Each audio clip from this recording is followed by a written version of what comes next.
Varnado, and today I'll be talking about the information processing theory. This assignment is presented to the College of Graduate Health Studies in partial fulfillment of the requirements for the Doctor of Health Sciences degree at A.T. Still University.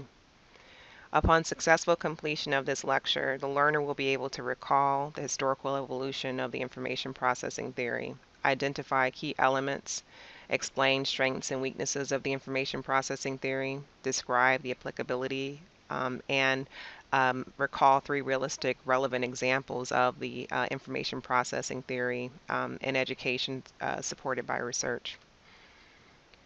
Information processing theorists believe that people select and attend to features of the environment. They transfer and rehearse information, relate new data to previously acquired knowledge, and organize material to enhance the meaning so that they can learn information. All information processing theories are based on the belief that thinking is information processing. It is perceived that the mind works like a computer. So we're going to talk about now the evolution of this information processing theory. In 1958, D.E. Broadbent proposed a general model of the human information memory processing system. This model was primarily designed to account for the selective attention capabilities of the human brain and the retention of stimulus information before and after attending to it.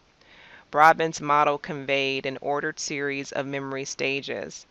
In the proposed model, information transferred sequentially from sensory to short-term and finally to long-term memory storage. The sensory store, which has unlimited capacity, would house information in an unanalyzed form. Some information was selected and coded and held in the limited capacity short-term store, and then selected information was permanently filed in the long-term store to a network of memories.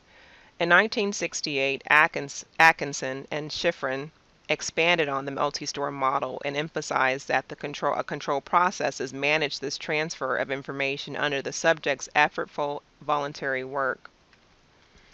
In 1968, Norman reported that features and concepts in the long-term store can be automatically activated by incoming stimuli. In 1973, Anderson and Bauer called for more specificity about how information was transferred from one store to another. In 1975, Shiffrin revised the processing model with short-term stores depicted as a temporary file drawn from the long-term store. In 1976, Lockhart, Krekic, and Jacobi suggested an alternative to the two-store model, which was the levels of depth processing model. And this theory conceptualized that memory, conceptualizes memory according to the type of information that is received. In 1981, Bauer and Hilgert thought the order of stores in the original model were incorrect.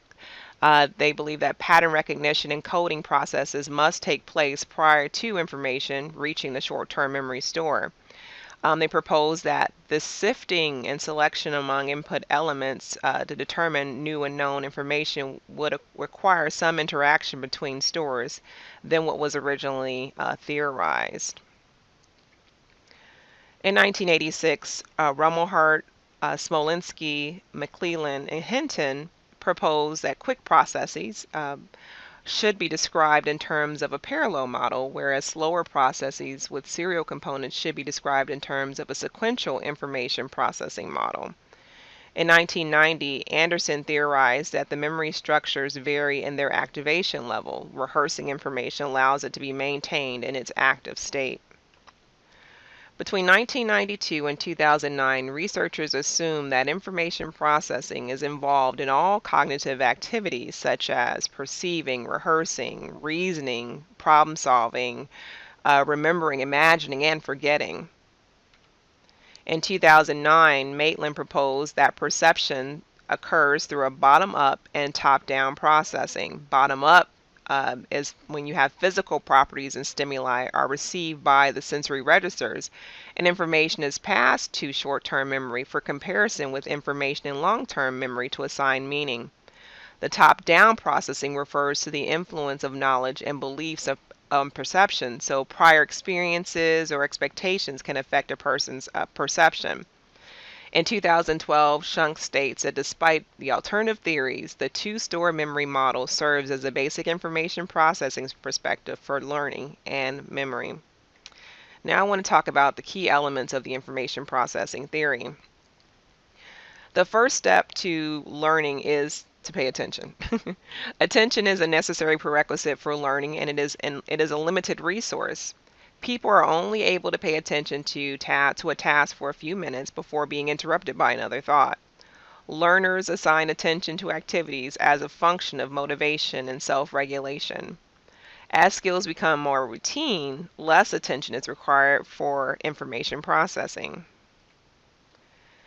Humans are sensory beings, and stimuli from the environment constantly bombard our senses. This is the sensory register. So sight, hearing, taste, touch, and smell are all involved, are all the senses um, that receive input from the environment.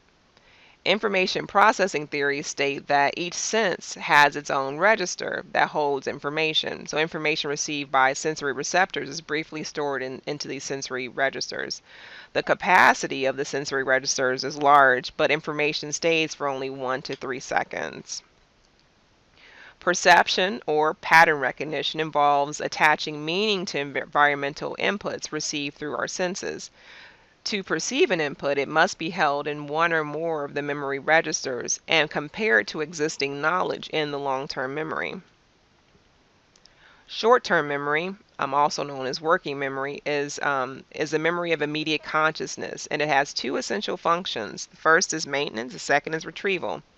Incoming information is maintained in an active state briefly through rehearsal and relating it to data retrieved from long-term memory. Long-term memory is believed to be permanent, with unlimited capacity, and memories are stored and joined together by a rich network of interconnections. However, moving information into long-term memory takes a considerable amount of time and effort. Learning requires considerable practice and meaningful connections to prior knowledge to become a permanent memory. The more facts or an ideas encountered, the stronger the representation in memory.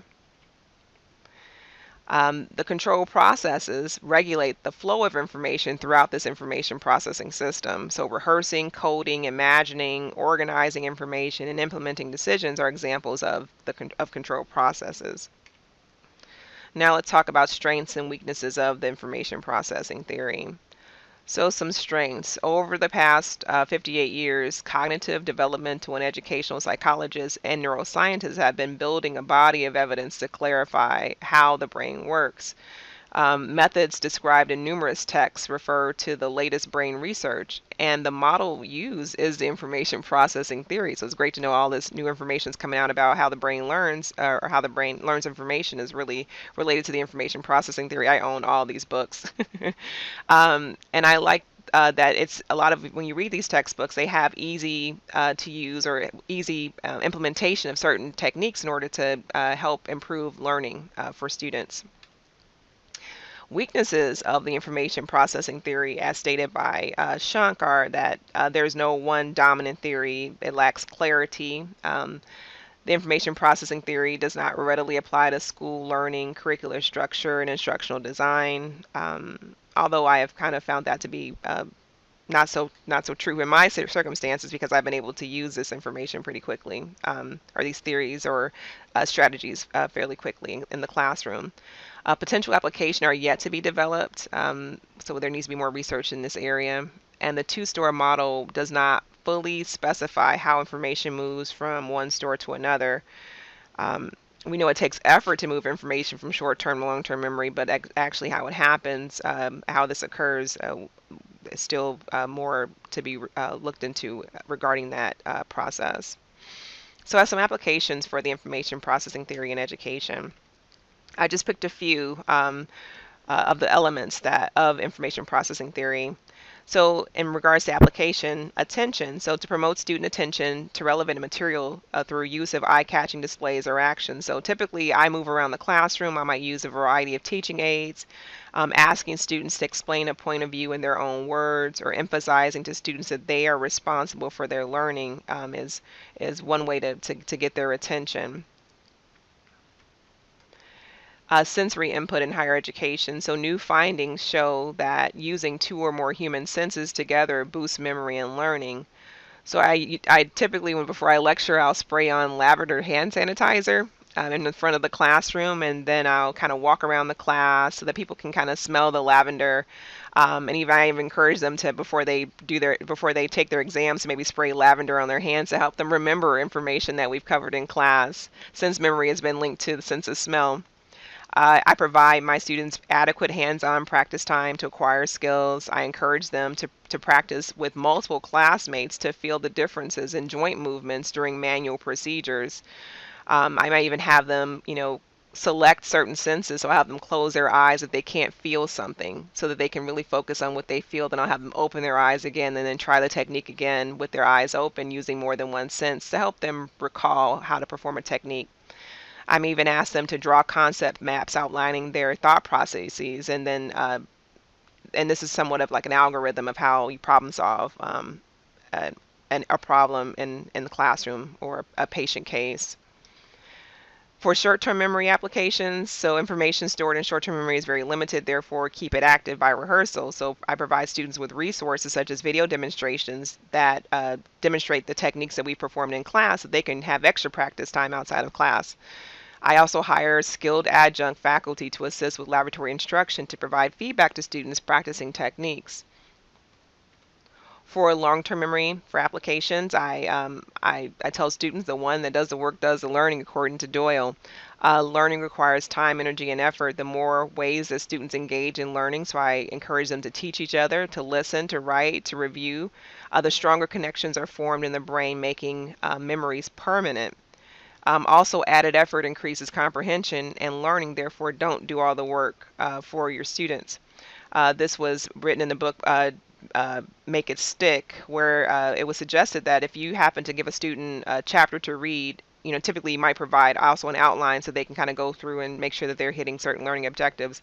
It's recommended that you don't go in order, like the actual outline shouldn't be in the same order of the chapters of the book to make students kind of work for, where to jump around and make sure they work for that information. Now, of course, if you make it too challenging where it becomes more of an obstruction to learning, then that's not good, but trying to have something somewhat in the middle is more beneficial. Examples of information processing theory supported by research. Spaced practice increases the effort required to retrieve information from long-term memory. Brains need time to undertake the processes of encoding, consolidating, and organizing newly acquired knowledge. Gaps between spaced learning provides adequate time for this process. So to be effective, retrieval must be repeated in spaced out sessions, so that recall requires some cognitive effort. If the practice time is too close together, then basically you're just memorizing information and it's not really testing to see if it's been transferred to long-term memory. I used this past summer. I taught a course that met 2 times a week on Mondays and Fridays. On Mondays, we covered new material. That class was typically longer. It was 6 hours in comparison to the class when we met on Fridays. We had the whole week in between and almost a week. Well, Tuesday, Wednesday, Thursday. On Friday, we met for 3 hours. And on Fridays, I would give them quizzes or just to review concepts that we covered on Monday to see if they were able to retrieve that information from long-term memory, or have it been stored there. Frequently quizzing your students. The more students practice retrieval, the more they learn. Therefore, more quizzes. You want to quiz them at least once a week and make sure that they're spaced out. Give students quizzes every class. Give them an opportunity to retrieve this information throughout the course, and that will help them learn. I call these, as opposed to calling them quizzes this summer, I called them retrieval exercises for my students. Sometimes even the word quiz might make students feel a bit uncomfortable, but if they know that this is to help them learn, if you can go through that process of trying to retrieve information, that's basically what you have to do on your exam. So I call them retrieval exercises, and the exam was a celebration of knowledge. So another thing that was found, another example that was found was studying before bed. So studying material 20 minutes before going to bed makes memory stronger. Memories become more stable during sleep, and short-term memories are transferred from the hippocampus to the neocortex during REM cycle. Therefore, I encourage my students to get adequate amount of rest, at least 7.5 hours per night. So in summary, thinking is information processing. Current research findings identify how the brain learns best, and what is described in literature supports the use of the information processing theory. To best utilize the information processing model, consider the components, the examples, and applications presented in this presentation. And these are my references. Thank you so much for your attention.